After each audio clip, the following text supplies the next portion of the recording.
Today I saw some clips of a pro player where these in the clips it was one of the aim locks where his view is entirely obscured, yet his mouse is going back and forwards onto other players, not in his normal motion, and then in his normal motion he's looking over like he normally would. It's in between. It's as though there is something taking control or there's something pinpoint precision going onto something and then he's taking it off. And I've seen many of these clips over the years. And these are the sort of clips that always look very suspicious as they are, or they at least make you think, whoa, what's happening then? You want to break them down, you want to look at them in more detail. And the problem is, to my eyes, there are a lot of these clips which I can take, okay, that's coincidental, or that wasn't quite on the guy's head, or I'm not sure how close it has to be before it's something dodgy, or it's just that he can't see anything as well and he's just happened to go over. Many clips, sure, can be explained away like that. The majority, probably.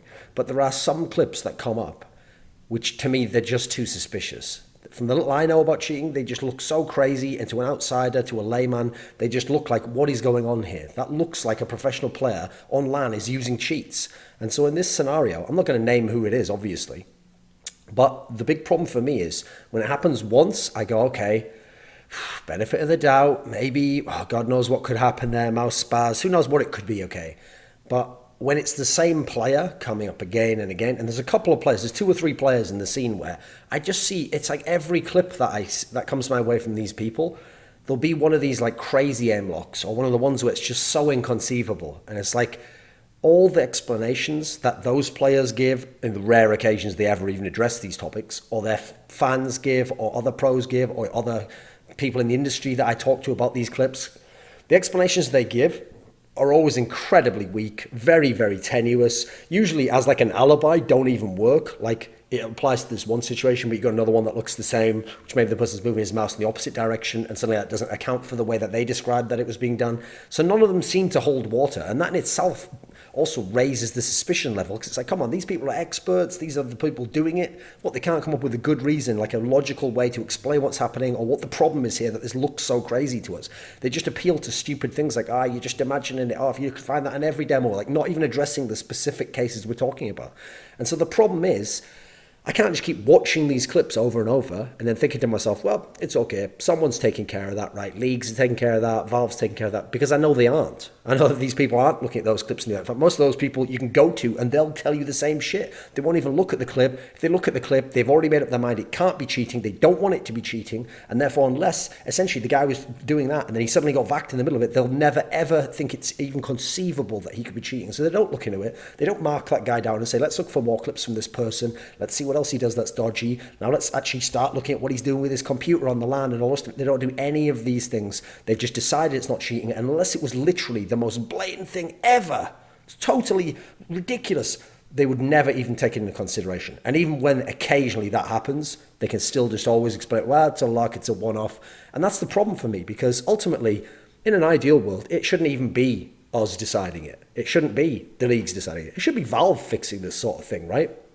And so that's one of the reasons I want to talk about this, because at the moment, the only way Valve's going to do thing is if the player gets actually VAC banned, which is so incredibly unlikely, because VAC's not going to catch private cheats. In fact, that's not even what it attempts to do, because how could it? Private cheats are made separately with their own mechanisms, with the newest mechanism staying ahead of VAC. So logically, unless someone gets hold of these cheats or the mechanism by which they're done in some new modern way, these people are always going to be one step ahead. And especially if we're talking about pro level, when there's obviously millions of dollars on the line, now we could get people who potentially are being paid so much money, that really is a private cheat in the sense that maybe it's only for that one player.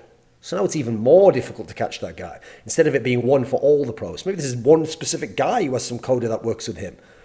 Who can even know? God forbid, by the way, there's ever a pro player who's good enough to become a pro and himself is a really good cheat coder, because he can just go forever without being caught if he wants. He can just never, ever give anyone else access or even a hint as to how he's doing this cheating.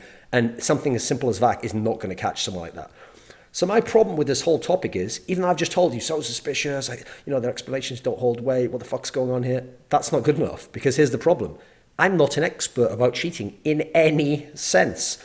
I haven't used cheats enough. I've used them once or twice, way back in 1.6, and not in actual public servers and games, just on private servers on LAN to test out what they can do and stuff. And these are obviously very old cheats that I was testing. I've also obviously used the wireframe mode, because we actually had a demo player on 1.6 where you could watch demos through wireframe mode.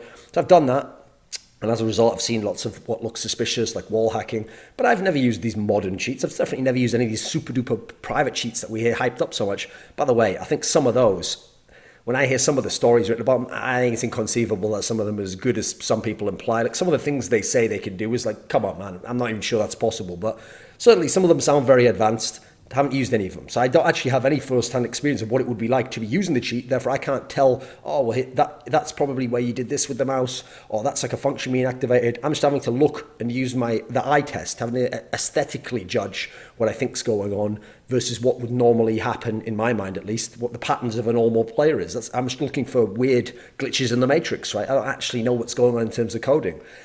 More so, as a result, I don't know the strengths of the cheats. I don't know really what's possible. And I also don't know the weaknesses. I don't know where a cheat does get caught or where something does get caught in a DAWs. I mean, do I have to just take someone's word for that? I don't know these things. I'm not an expert about them. And it's going to be very difficult for me to educate myself on them because this is the sort of thing someone should probably have to do as a full-time job or put a lot of hours in, thousands of hours into it to become an expert to the level where he could just look at a clip and say that person's very likely cheating, therefore let's investigate them. I can't be that person.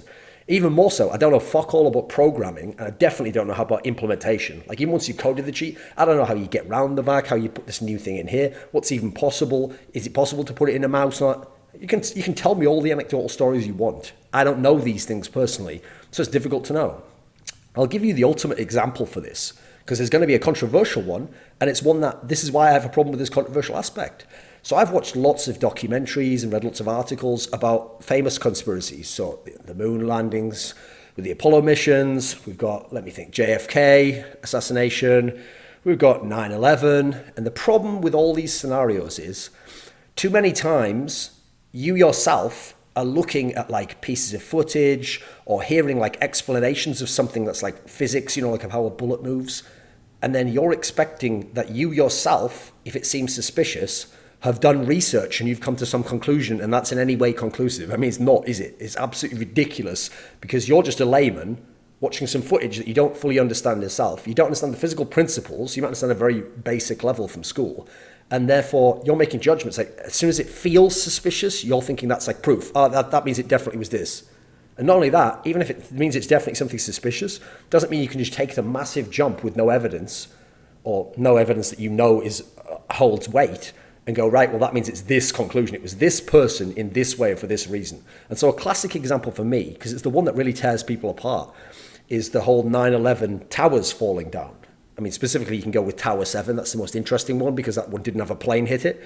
But in this scenario, okay, there's people on either side. There's people who just go, oh, it's just a coincidence. Like it was a fire that burned it. And, you know, this is what happens with fire. And then they start trying to do their own fucking like pseudoscience explanation.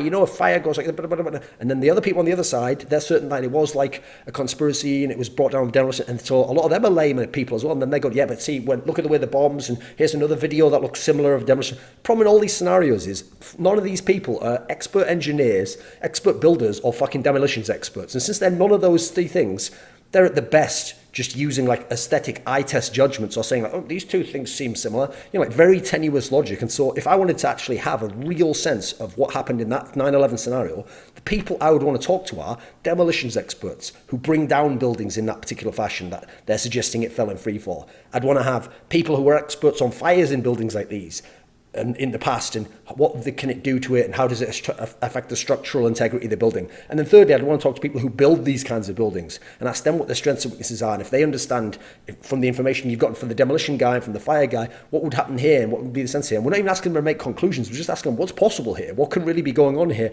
does that look suspicious to you? If we can just get these basic details, now we're making it pretty far. And obviously in case of 9/11, there's a lot of this stuff out there on the internet.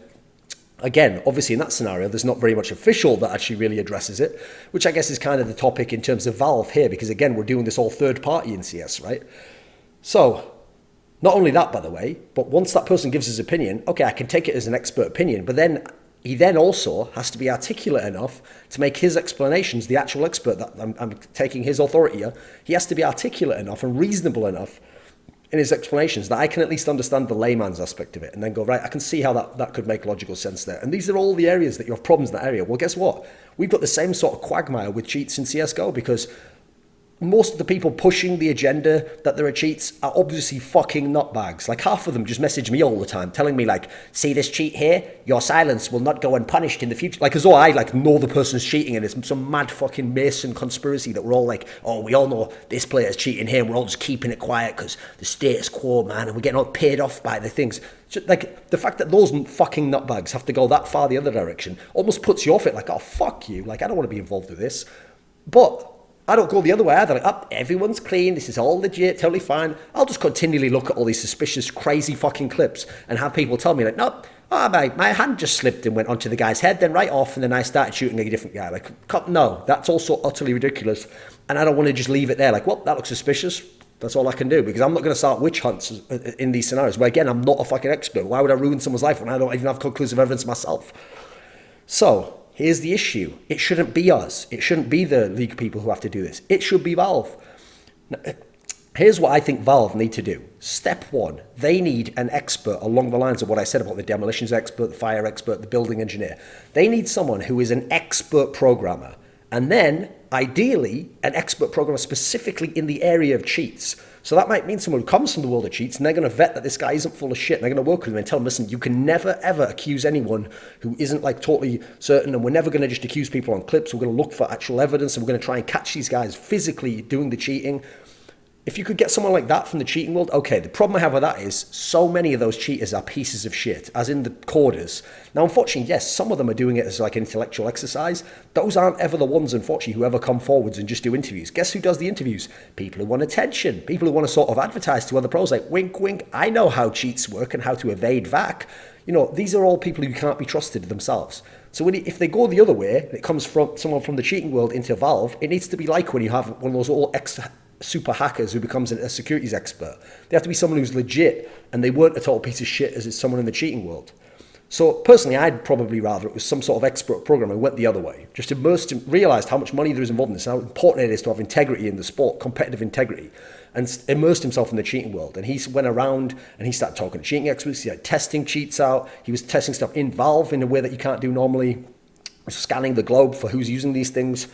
And maybe not even busting people initially, just getting to become a super duper expert, become immersed in it. Because then this guy can be the one where, ideally, we find suspicious clips like this, and someone like me who's in some position of influence, or some pro player, or someone else who's in a high level, not just some random nutter, can then have some access to this guy and say, hey, I'm forwarding you a clip here. I've seen this guy a few times have this. Like, do you have any clue what like might be happening there that could make that not cheating, or what do you think's going on? Is it not unreasonable that this mouse movement here seems a bit uncharacteristic for what you see later in the clip and elsewhere in the demo? We can just pass him clips. Ideally, he'll look at them. He'll either explain them, he'll look for something suspicious, or he'll then pass them on. My notion is, if he then finds something he thinks suspicious, first of all, he can now nail that play. He can go, I'm going to watch all the games of this player from now on and in the past as well. I'm going to look for more of these signs of clips. I'm going to look what might be happening here. I'm then going to speculate on what sort of process might allow that. And then we can specifically set up a sting to catch that one player at this specific line, and we'll see what happens with it.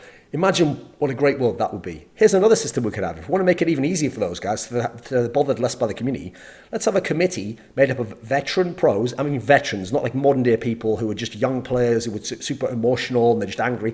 We're talking about veterans, people who are like very reasonable, have been around the scene a long time.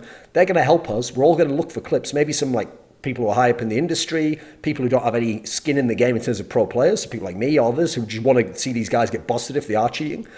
Get these guys and maybe some programmers, and all in the group, we all figure out the clips that we think are the most suspicious. And then that goes forwards to the programmers who then examine them. Not only that, then maybe we need extra people who are going to help them out. Like the programmer guy says, right, I can't just be watching demos all the time. I'm trying to become a super duper expert about cheat programming. So you know what, here's what I want. I want all the games that this guy does anything dodgy in. So then we have people who go out and they gather that information and that data. Doesn't have to be a massive team of people. It might be like a team of like 5 or 10 people who could do all of this shit. And then we know we're not trying to catch everyone in the world who uses that whole cheat all at once and they just happen to hope that a couple of pros are in there, because that's irrelevant to me in the esports side. My problem is I'm seeing fucking pros doing it these suspicious things that are making me think, what the fuck's going on? So if they are cheating, I certainly want that guy to be exposed. So let's catch specifically that guy, because he's having way more of an impact with his cheats than someone who's just a random pleb doing it in like a fucking CS Ice World server, right? Who cares about that guy? Catch that guy after you've caught this pro guy here. This is an integrity aspect to the whole game here. I want to see that clip and know it's legit. It's one of the best players doing something amazing, and he just has such sick game sense he went over the guy there. Not that he has some sort of hack that's allowing him to do it. As a result, bearing in mind we don't have any of the structure in place, and again, I'm not an expert, the best I can do is look at the clip and go, holy shit, that's suspicious. And that's where it ends. That's all I can do. I can get more and more clips and go, there's so many here. That makes me really suspicious. But what can I do beyond that? I don't have any physical evidence. I'm never going to be able to personally catch these guys.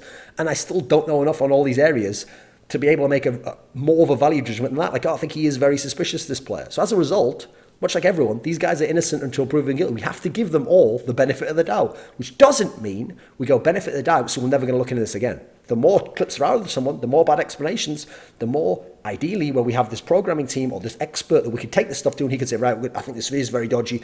That's what we should be doing. Sure, we're not going to convict the guy or fuck the guy. We should never convict someone of clips anyway, in my opinion. You should ideally try to find some sort of physical evidence. But we certainly shouldn't be having witch hunts, but we need to keep a track of this stuff, and we need to have some sort of system. So ideally, to me, if Valve really cares about catching cheats and they don't want cheating, they really don't want pros doing it, they need something set up like this. We're now talking about millions of dollars every year involved in this, and a lot of money, and especially in some of the poorer countries like in Eastern Europe, it is so much money to these guys that you have to be really concerned that some of the coders there, because there's a great history of coding in some of these countries like Lithuania, where there's loads of like hackers who hack credit cards and stuff. If these guys have found out how much money is involved in fucking CS, and that there's players from countries near them where for them the money's worth 5 times more than it is in the West, to them we're talking about tens of millions in their currency, or in their world rather. These guys, there's going to be a very big temptation, and if they find out that Valve doesn't even look into it and that they just have this general sort of like very, very simple way of catching cheaters, then they're going to be like, holy shit, this is the gold mine, let's go here. So I don't want that to be the case. I want Valve to be the ones who put some emphasis on this and prove that they want to catch hackers, because right now it doesn't feel like they do. Right now it feels like in their ideal world, even if you're hacking, it's like, just don't get caught. Just don't get vacked. Don't be stupid about it. Doesn't matter if you have suspicious clips. We're never going to convict you off that. We're never going to look at that very deeply. We're just going to give our own reasons and believe you don't cheat, because we don't want you to be cheating. We don't want these bad stories and negative attention. Just don't be stupid enough to get caught in that way, and things will be the way it is. Same as in certain sports, which I won't name. I suspect that there is a lot of, not just steroid, but performance-enhancing drug use on the basis that, again, they put in place simple measures so the public feel like, oh, there's nothing going on there. And people just know within the sport, the unwritten rule, which is like, yeah, obviously we're all doing it, but don't get caught. Don't be an idiot. And if you get caught, that's why we're going to punish you, because you're making us look stupid now, and you knew that you should have cycled off in that way. So in the same manner, it's something that I have great concerns about, and I hope Valve will actually look into a legit way of deciding and determining what's going on in these situations.